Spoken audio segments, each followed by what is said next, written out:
Oi, gente, estou aqui para mais um vídeo do canal Guardiões da Fé e eu quero agradecer muito a todos vocês que se inscreveram, que assistiram o primeiro vídeo. É uma força muito grande que o canal recebe, eu agradeço imensamente a vocês, tá bom?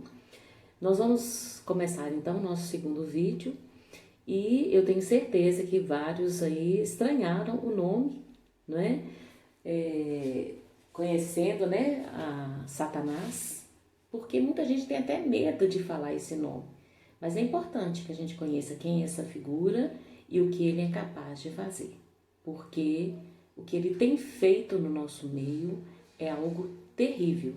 E a gente precisa ter o conhecimento para a gente poder se prevenir, se preparar e saber lutar contra ele, ok? Então a primeira coisa que a gente vai ver a respeito de Satanás é o seguinte: Satanás é o príncipe deste mundo. Vocês se lembram no vídeo passado que quando eu estava lendo o livro do Monsenhor Jonas, eu frisei e pedi para vocês guardarem: olha, Jesus é o rei deste mundo, mas Lúcifer é o príncipe deste mundo. Por quê? Porque Deus, quando pensou em criar este mundo, nos criar e colocar seu filho Jesus para reinar sobre nós, ele tinha colocado e tinha escolhido Lúcifer para ser o príncipe deste mundo, para preparar a vinda de Jesus, para ajudar Jesus, auxiliá-lo no seu reinado aqui na terra entre nós. Só que, por causa do orgulho, por causa da soberba, ele se rebelou e foi precipitado do céu. Mas Deus não tirou de Lúcifer o título de príncipe deste mundo. E sabe onde que está a prova disso que eu estou falando para vocês? No Evangelho de São Mateus, capítulo 4, versículo 8, que fala da tentação de Jesus no deserto. Vocês se lembram dessa passagem? Pois é, o que está escrito aqui? Olha, na terceira tentação, o demônio transportou-o uma vez mais a um monte muito alto e lhe mostrou todos os reinos do mundo e a sua glória, e disse-lhe: dar-te-ei tudo isto, se prostrando-te diante de mim me adorares. Respondeu-lhe Jesus: para trás, Satanás, pois está escrito: adorarás o Senhor teu Deus e só a ele servirás. Jesus não questionou, não contradisse Satanás quando ele falou que daria tudo isso a ele. Por quê? Porque tudo tinha sido dado a ele por Deus, como príncipe deste mundo. Jesus simplesmente falou para ele: para trás, Satanás, pois está escrito: adorarás o Senhor teu Deus e só a ele servirás. Então, Jesus não disse que ele estava enganado, que ele não podia dar reino nenhum, porque ele não tinha reino nenhum. Jesus consentiu. Por quê? Porque Jesus sabia que Satanás era o príncipe deste mundo. Então, nós não podemos menosprezar a influência e o poder de Satanás sobre este mundo, porque ele tem por direito poderes que foram concedidos por Deus, ok? Outra coisa que a gente precisa saber sobre Satanás é que ele é o pai da mentira. Vamos pegar lá no Evangelho de São João, capítulo 8, versículo 44. Está escrito o seguinte: vós tendes como pai o demônio, e quereis fazer os desejos de vosso pai. Ele era homicida desde o princípio e não permaneceu na verdade, porque a verdade não está nele. Quando diz a mentira, fala do que lhe é próprio, porque é mentiroso e pai da mentira.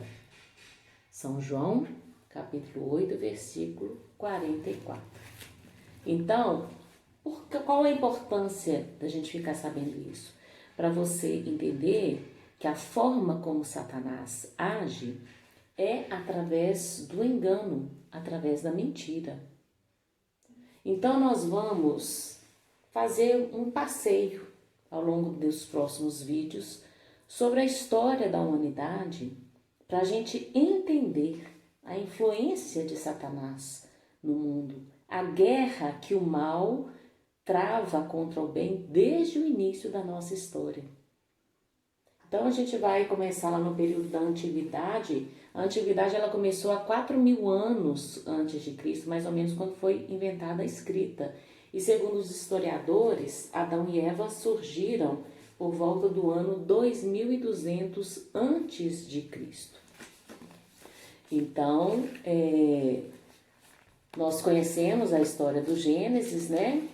Não importa para a gente saber os fatos históricos com exatidão, porque vocês estão percebendo que eu estou usando muito a Bíblia, porque realmente tem certas coisas aqui que somente através da Bíblia é que a gente consegue a comprovação. A Bíblia já fizeram de tudo para tentar desmoralizar, desmerecer a Bíblia. Cientistas já estudaram os evangelhos para tentar provar que Jesus nunca existiu e eles mesmos falaram que a gente conseguiu fazer foi colocar os evangelhos num pedestal, porque cientificamente não é impossível provar que Jesus não existiu.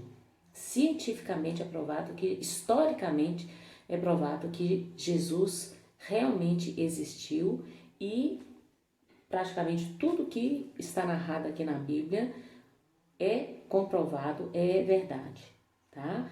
Então, para você confiar na Bíblia, você não depende muito da fé, não. É claro que a Bíblia é um livro que foi inspirado por Deus e a gente depende de fé para poder crer e entender.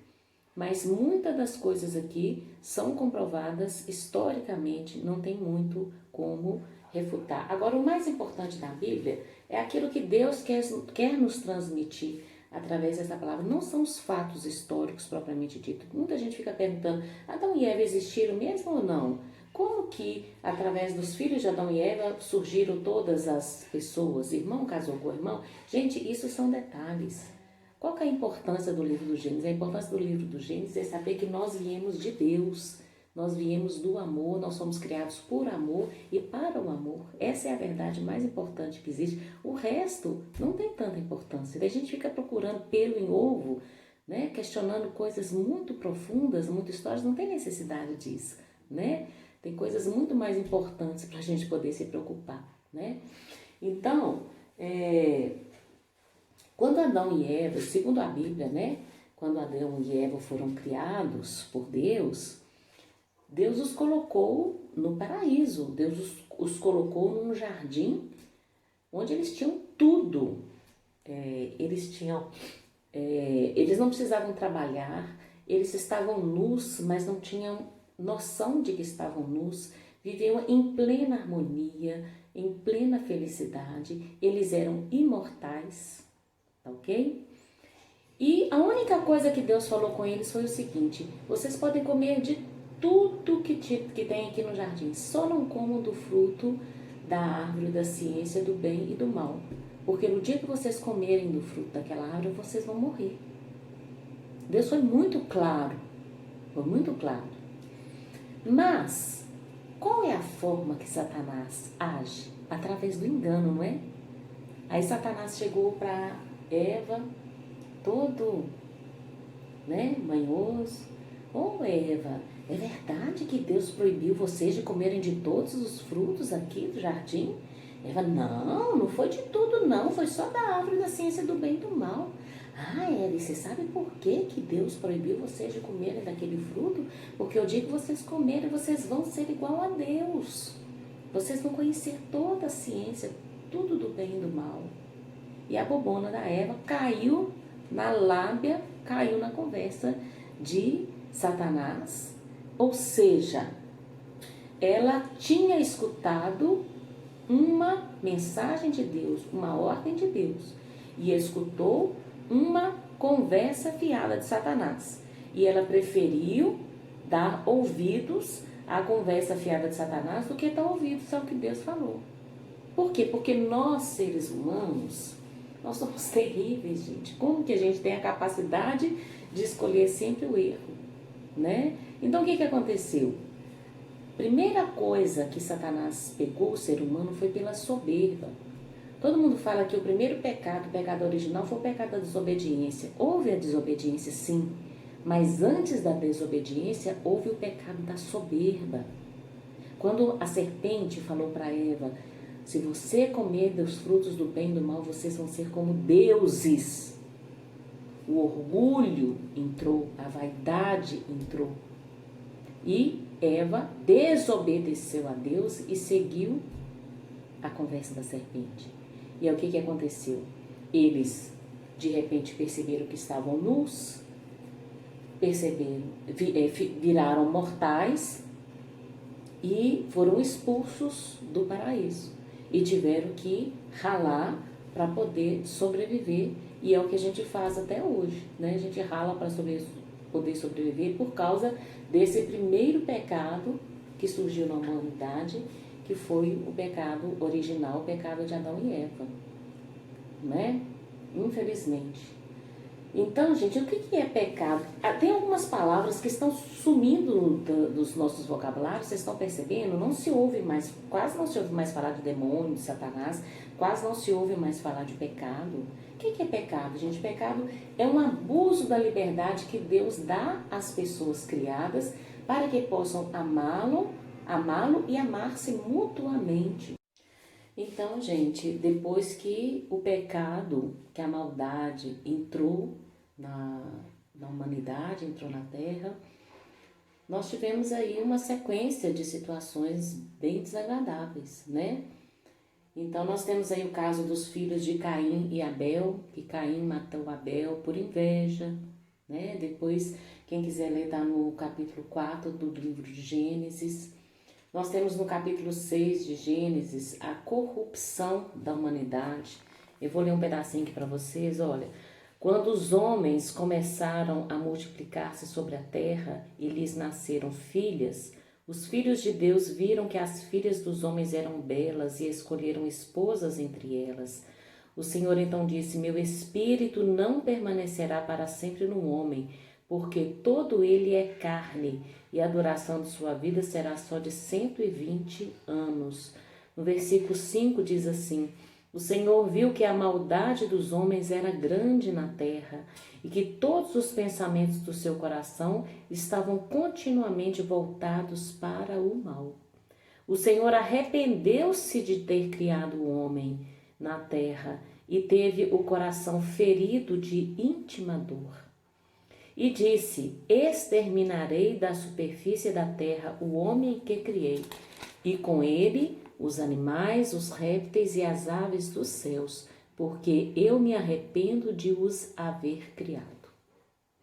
Muito triste isso, né? Então, Deus, ele ia exterminar a humanidade da face da terra. Ele só não fez isso por causa de um homem, por causa de Noé. No versículo 8 está falando aqui, ó. Noé, entretanto, encontrou graça aos olhos do Senhor. E aí nós temos a história do dilúvio, que está no capítulo 6 de Gênesis, de 9 a 22, e o capítulo 7 também, né?